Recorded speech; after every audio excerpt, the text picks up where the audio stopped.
நீங்க ட்ரிவாண்ட்ரம் ஃப்ளைட் எனக்கு இருந்தது. அந்த டிக்கெட்டு கேன்சல் பண்ணியாச்சு. அதில போகாம நாங்க கொச்சி வரை வந்தது. ஆனா அது விதி பாருங்க எப்படி. அவங்களுக்கு அந்த அதில வெளிய வர ரொம்ப கஷ்டம். வரவே இல்ல அவங்க அந்த மாதிரி. ரொம்ப டிப்ரஷனா இருந்தது. கார் வந்து டிவைடர் மேல இடிச்சுட்டு மேல வந்துச்சு. பஸ் வந்து எடுத்துட்டு பின்னாடியிலேருந்து இடிச்சு கார தூக்கிட்டு போனா நான் என்ன தூக்கி போட்டேன். பஸ் வரது எனக்கு தெரிஞ்சது. இந்த 2 லைட் போட்டு அப்படியே ஹெட்லைட். அது வந்து ஜெபம் பண்ணிட்டு இருந்தது. நான் சௌந்தர்ய லஹரி எப்பவும் இந்த சாண்டிங் பண்ணுவேன் இந்த பொண்ணுக்கோசரம். அந்த மனிஷாக்கோசரமே பண்ணிட்டு இல்ல இருந்தேன். நீங்க பிரார்த்தனை விழுந்தபோது பண்ணிட்டு விழுந்தபோது எனக்கு தெரியும். நான் விழுந்த உடனே நான் ஆக்சிடென்ட் இப்போ கூட என் காதுல இது வருது. எனக்கு எப்பவும் மனிஷா மேல தான் விருப்பம். ஆல்வேஸ் மனிஷா அதே ನನಗೆ. ಅವ್ರ ಹತ್ರ ನಾವು ಒಂದು என்ன சொல்றது, அவர் டிவோஷன் மாதிரி எனக்கு. அவ்வளோ அடிக்ஷனா இருந்தது அந்த பொண்ணு எனக்கு. மடியில தான் தூக்கிட்டு தான் போனேன். உட்கார்ந்து அப்ப முகத்துல காயம் வந்தது அவங்களுக்கு. எல்லாம் கண்ணுல மூடிட்டு இருக்குது. அப்படியே ஃபுல் ப்ளீடிங் ஆயிடுச்சு. நானும் கடவுளை கூப்பிட்டே இருந்தது. என்ன பண்ணுறது தெரியாமல் ஹாஸ்பிட்டலில் கொண்டு போய் மடியிலேருந்து நான் டாக்டர்ஸ் நர்சஸ் எல்லாம் வந்து எடுத்து ஹாஸ்பிட்டலில் உடனடியாக அங்கே ஒரு பெட்டு. அது எனக்கு தெரிஞ்சு அவங்க சைலண்டாக சாந்தமாக கண் ஓப்பன் பண்ணதும் கண்ணு ஃபுல்லாக ஒயிட் கலராக இருந்தது. பிளட்டே கிடையாது அந்த மாதிரி. அப்படியே அப்படியே போயிடுச்சு. எனக்கு புரியுது போகிறது.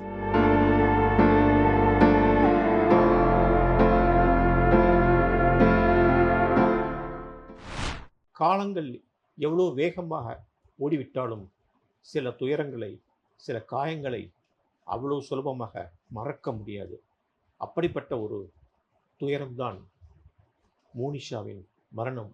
என்னை தொட்டு அள்ளிக்கொண்ட மன்னன் பேரு என்னடி என்று துள்ளி குதித்து தங்கவில் ஓட விளையாடிய மோனிஷா காலமாகி 33 வருடங்கள் ஓடிவிட்டன. இந்நிலையில் அவருடைய அம்மா ஸ்ரீதேவி உன்னி அவர்கள் நம்மோடு இருக்கிறார். பல விஷயங்களை அவரோட பேசுவதற்காக வந்திருக்கிறோம். வணக்கம்மா. வணக்கம். நல்லா இருக்கீங்களா? நல்லா இருக்கேங்க. ஸோ எல்லாமே கனவு போல இருக்கு. ஆ வேகமாக 33 வருஷம் ஓடிச்சு. இப்போவும் நான் அந்த என்னை தொட்டு அள்ளிக்கொண்ட பாட்டை கேட்கும்போதுலாம் மனசு ரொம்ப பாடுபடும். எனக்கே பாடுபடுதுன்னு உங்களுக்கு எப்படி இருக்கு எனக்கு தெரியும். இதில் என்ன கொடுமைனா அந்த பாட்டை பாடிய சுரலாவும் இல்லை, சொன்னதாக அவங்களும் அகால மரணம். நம்ம மோனிஷாவும் ரொம்ப சின்ன வயசு, 21 வயசு தானே. 21 வயசு. இப்போ எப்படி அந்த மரணத்துக்கு பிறகு எப்படி அதை ஜீரணிக்கிறீங்க நீங்க? தாய் குழந்தைன்னா அந்த பந்தம் எல்லாருக்குமே தெரியலையா. ஆனால் ரொம்ப கஷ்டமாக இருந்தது எனக்கு. அப்புறமா நான் கூட எனக்கு கூட அடிபட்டிருந்தேன் அந்த ஆக்சிடெண்ட்டில். ரொம்ப சொல்ல போனா அவங்க உங்க மடியிலே தான் படுத்திருந்தாங்க. மடியில் படுத்து தூங்கிட்டு இருந்தோம். அப்போ தான் இந்த மாதிரி ஆக்சிடெண்ட் ஆயிடுச்சு. அந்த பஸ்ஸும் காரும் கொலைட் ஆகி ஆಮೇಲೆ எனக்கு கூட கொஞ்சம் அது ஒரு பெரிய கதை. ரொம்ப பேசுறதுக்கே கொஞ்சம் கஷ்டமாக இருக்குது அது. சரி, விடிகாலம்பரம் 6 மணிக்கு நடந்தது இல்லை? 6 மணிக்கு அன்னைக்கு குருவாயூர் ஏகாதசி ಶನಿವಾರ. ಆಸ್ಪೀಷಿಯಸ್ ಆನ್ ಡೇ ಅದು. பஸ் காரு கொலைட் ஆகி ஆಮೇಲೆ தப்பு யார் மேல? பஸ்காரங்க மேலயா? அது உங்க அது காருக்காரங்க எனக்கு மேலயா? சொல்ல முடியாது. அது இப்போ எனக்கும் ஒரு சந்தேகமாக தான் இருக்குது. பஸ் வந்து கார் மேலே அப்ப என்ன முட்டிடுச்சு. ஃபைண்டிங் சொன்னாங்க கடைசியில ரிப்போர்ட்? இல்லை, அவங்க சொல்கிறதுன்னா இது கார் வந்து டிவைடர் மேலே இடிச்சிட்டு மேலே வந்துச்சு. பஸ் வந்து எடுத்துட்டு பின்னாடியிலேருந்து இடிச்சு காரை தூக்கிட்டு போனால் நான் என்ன தூக்கி போட்டேன். ஸோ கார் வந்து ஃபர்ஸ்ட் டிவைடர் மேல இடிச்சிருச்சு. இடிச்சிச்சுன்னு சொல்கிறாங்க. அப்புறமா அந்த பஸ்ஸு வந்து கொலைட் ஆயிடுச்சு. பின்னாடி அதில் அப்படியே இந்த பஸ்ஸு சைட்லேருந்து வந்துட்டு இருந்தோம். நாங்கள் ஸ்ட்ரைட்டாக வந்துட்டு இருந்தோம். அப்படியே போயிடுச்சு. அப்புறம் காரை எடுத்துன்னு பஸ்ஸு போயிடுச்சு முன்னாடி. அந்த வந்த டைரெக்ஷன்லேயே போயிடுச்சு. கார் இந்த வர டைரெக்ஷன் அந்த டைரெக்ஷன். அப்புறமா நான் வந்து என்ன தூக்கி போட்டேன். டோர் ஓப்பன் ஆகி நான் ரொம்ப தூரத்தில் நான் போய் விழுந்துட்டேன். அந்த விழுந்துட்டது இந்த இத்திரி சாஞ்சு தான் விழுந்துட்டு இருக்குது. அதனால தான் எனக்கு காலு தான் அடிப்பட்டது ஃபுல்லாக. நினைவு இருந்தது. நினைவு த்ரூ அவுட் என்ன நடந்தது எனக்கு தான் அப்போ நல்லா தெரியும். என்ன நடந்ததுன்னா நான் அப்போ நாம் ஜெபம் பண்ணிட்டு இருந்தது. நான் சௌந்தர்ய லஹரி எப்பவும் இந்த சாண்டிங் பண்ணுவேன் இந்த பொண்ணுக்கோசரம். அந்த மனிஷாக்கோசரமே பண்ணிட்டு இருந்தேன். பிரார்த்தனை பண்ணிட்டு விழுந்த போது எனக்கு தெரியும். நான் விழுந்த உடனே நான் ஆக்சிடென்ட் இப்போ கூட எனக்கு காதில் இது வருது. பக்கத்துல மோனிஷா இல்லையேங்கிற பதட்டம் இல்லை, இருந்தது. அது கார் இல்லை, கார் நான் என்ன தூக்கி போட்டாச்சல்ல, நான் வெளியில வந்தாச்சல். இப்போ காரு பின்ன திருப்பி பார்க்கும்போது கொஞ்சம் தூரத்தில் காரு டிக்கி மாத்திரம் தெரியுது. அந்த டேர்ன் பண்ணியாச்சு. அப்புறம் பஸ்ஸு எனக்கு புரியவே இல்லை, பஸ்ஸு நான் பார்க்கவே இல்லை. பஸ் வர்றது எனக்கு தெரிஞ்சது, இந்த 2 லைட் போட்டு அப்படியே ஹெட்லைட். அது வந்து அப்புறமா எப்படி நான் அந்த கடவுளை என்ன அந்த மாதிரி துரிதம் வரும்போது நம்மளை கொஞ்சம் என்னமோ ஒரு ஃபில்ட்ரு போடாங்க, நமக்கே தெரியாது அந்த நிமிஷத்தில் என்ன நடக்குதுன்னு. ஷாக்கு தான் அது. அது எப்படி வருதுன்னு பார்க்குறேன், இது இடிச்சது தெரிஞ்சுன்னு எனக்கு தெரியாது. நான் வெளியில் போட்டேன், என்ன தூக்கி போட்டேன். எனக்கு எப்பவும் மனுஷா மேலே தவிர்ப்போம், ஆல்வேஸ் மனுஷா அதே ನನಗೆ அவர் ಹತ್ರ நான் ஒரு என்ன சொல்கிறது, அவர் டிவோஷன் மாதிரி எனக்கு அவ்வளோ டிக்ஷனாக இருந்தது பொண்ணு எனக்கு. நாங்கள் ரொம்ப ஃப்ரெண்ட்ஸ் மாதிரி. ஒரே பொண்ணு, பையன் இருக்குது, அவங்க அண்ணா. நான் விழுந்ததும் அப்படியே எனக்கு புரிஞ்சது எல்லாம் போயிடுச்சுன்னு. அதுதான் இங்கே மனுஷா. நான் ரொம்ப கத்துனேன். அவங்க யாரோ ஓடி வந்த இந்த ஓட்டோக்காரெல்லாம் காலையில் அவங்க எல்லாம் இருப்பான்ல அங்கே, அவங்க ஓடி வந்து யாரம்மா நீங்கள்? நான் மோனிஷா. அது அவங்கள எல்லாம் ரொம்ப கத்திட்டேன். அவங்க போய் மோனிஷா தூக்கிட்டு எடுத்துகிட்டு வரதை நான் பார்த்தேன். என்னை தூக்கி அவங்க ஆட்டோவில் போடுறது ஹாஸ்பிட்டல் பக்கத்தாங்க. ஹாஸ்பிட்டல் 2 கிலோமீட்டர் கூட இல்லை, அங்கே தான் இது நடந்தது. ஹாஸ்பிட்டலில் போகிறதுக்குன்னே நான் வரமாட்டேன், என் பொண்ணு இல்லை, நான் வரமாட்டேன்னு சொன்னேன். அப்போ அது எனக்கு மேலே எல்லாம் ஃபுல் பிளட்டு, ரத்தம் ஃபுல்லு. அது என்ன ஆறுதுன்னு எனக்கு தெரியாது. எனக்கு ஓடவும் முடியாது. திருப்பி நான் ஓடிட்டேன். ஓடும்போது தான் எனக்கு காலெல்லாம் என்னமோ என்ன அது ஓட முடியலை, அப்படி கடக்கடா சவுண்டு வருது, அதில் போன் கிராக் ஆகிடுச்சு.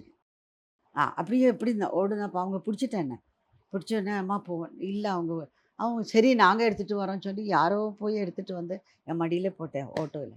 அப்புறமா ஹாஸ்பிட்டலுக்கு போனேன். மோனிஷா அப்பவும் மடியில் போட்டாங்க? அப்போ மடியில் போட்டாச்சு.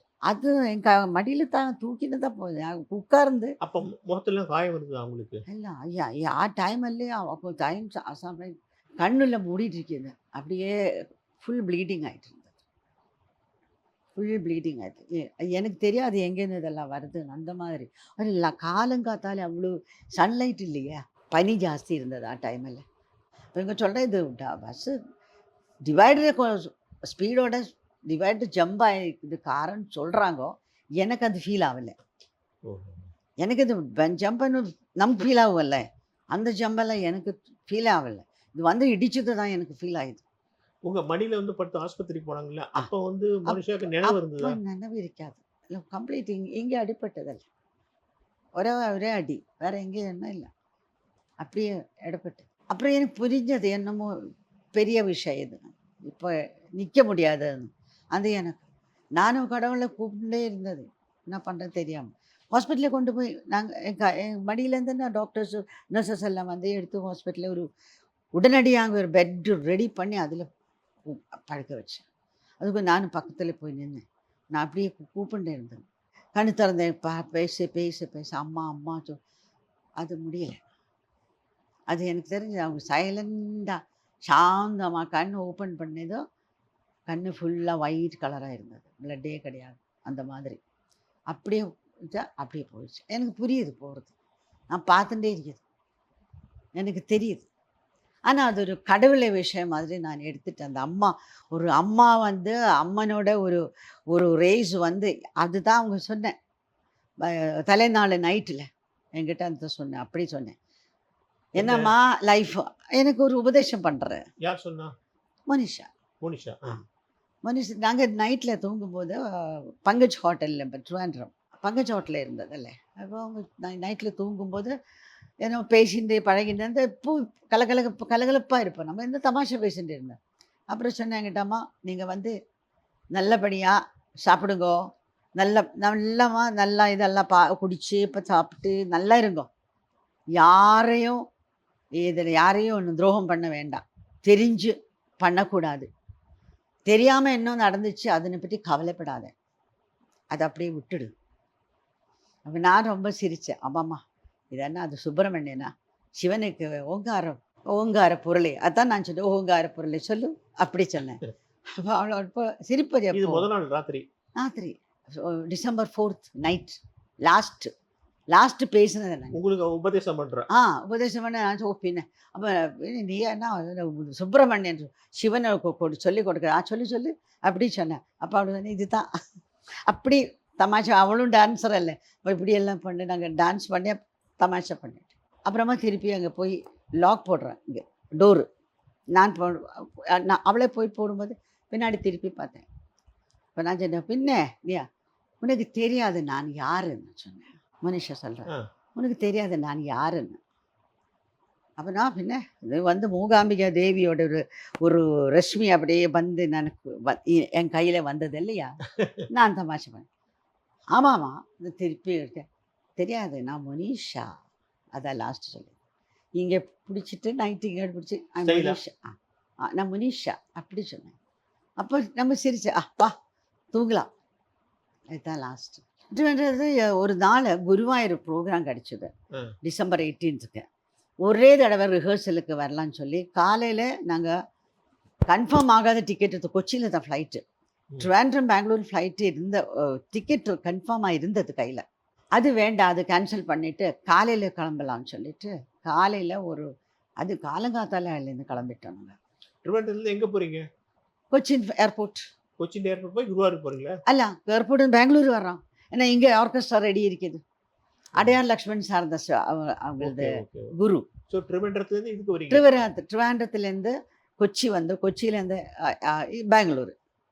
ட்ரிவாண்ட்ரம் ஃப்ளைட்டு எனக்கு இருந்தது. அந்த டிக்கெட்டு கேன்சல் பண்ணியாச்சு. அதில் போகாமல் நாங்கள் கொச்சி வரை வந்தது. ஆனால் அது விதி பாருங்க எப்படி. இல்லைன்னா இந்த ஆக்சிடென்ட் வந்து கொச்சியிலேருந்து வரீங்க ஆலப்புழையில் ஆக்சிடென்ட் அல்ல சேர்த்தலை. Alappuzha side district சேர்த்தலை.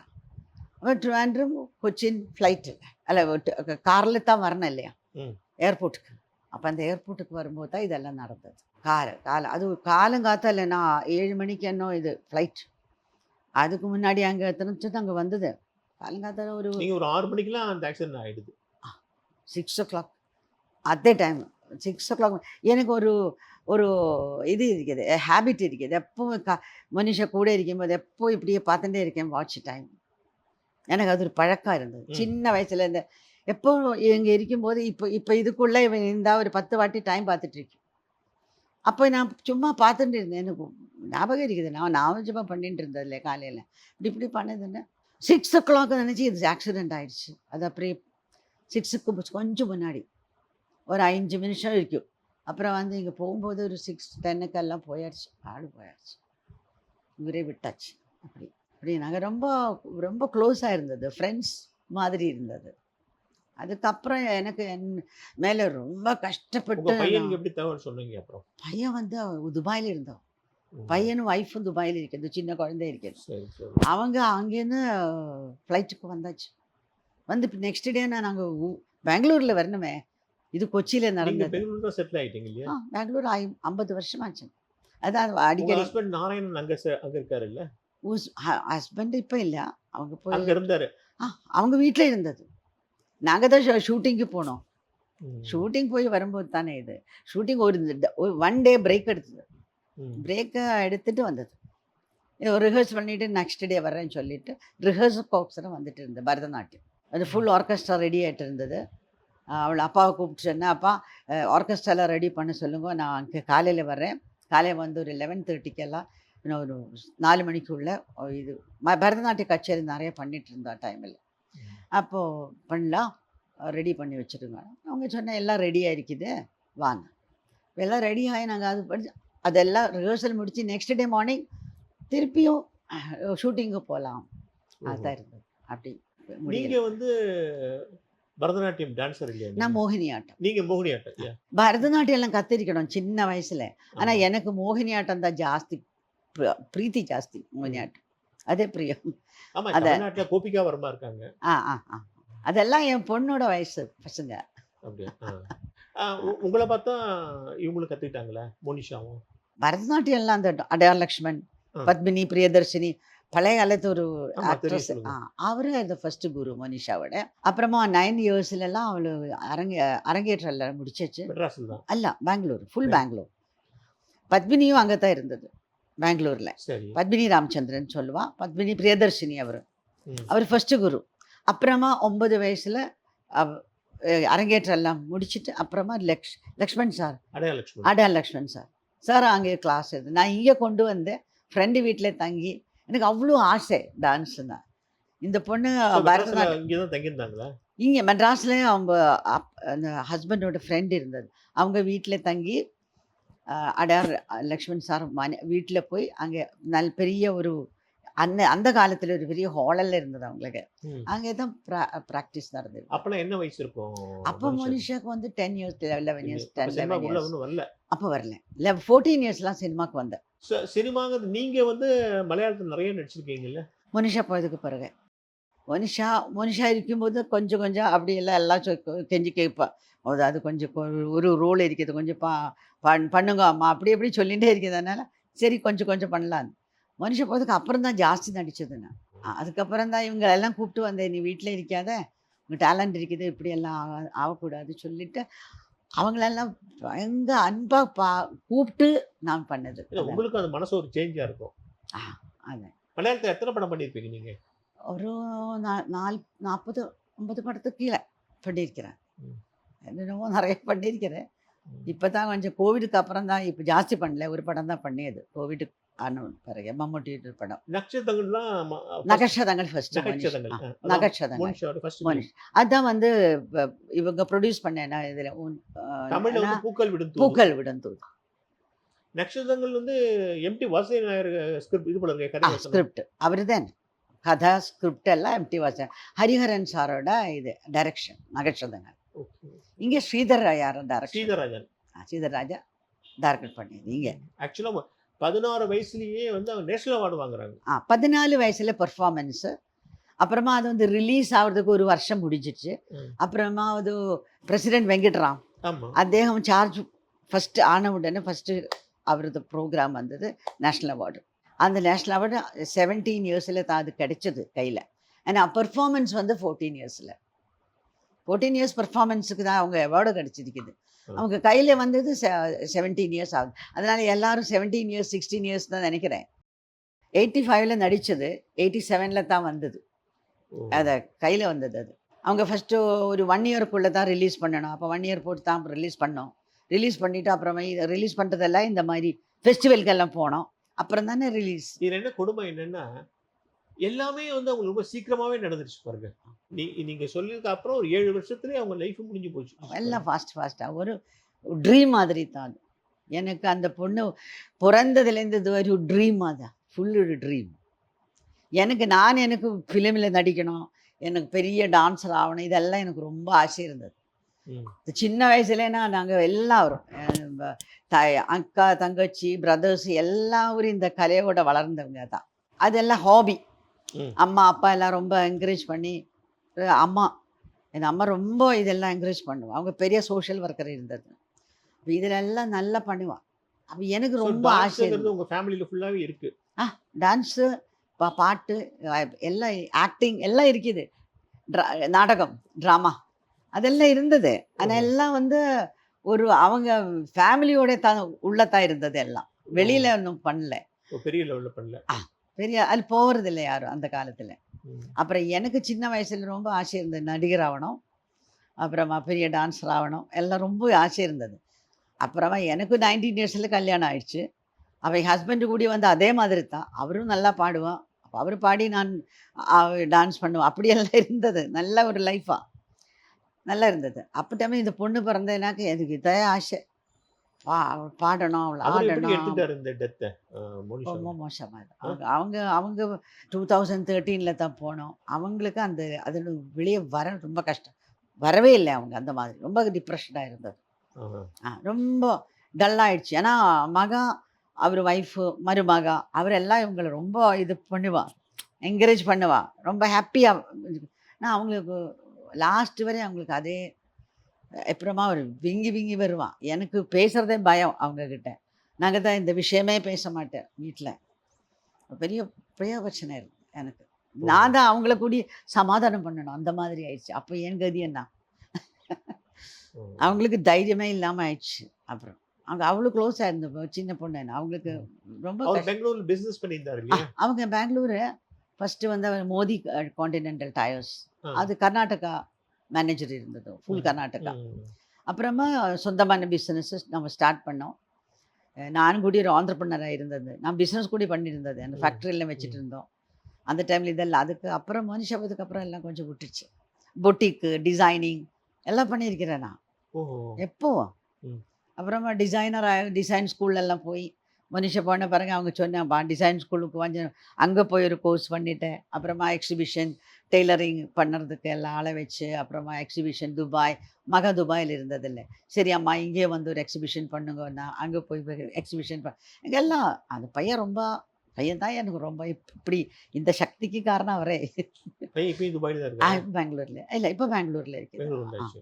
அது அவருக்கு வந்து கால்சன் லெதர்ஸ், அதாவது அவங்க ஒரு டிசைனர், லெதர் ரிக்ளைனர்ஸ் இல்லை சினிமா இதில் ஹோம் தியேட்டர் அதுக்கெல்லாம் பண்ணுறாங்க. ம்.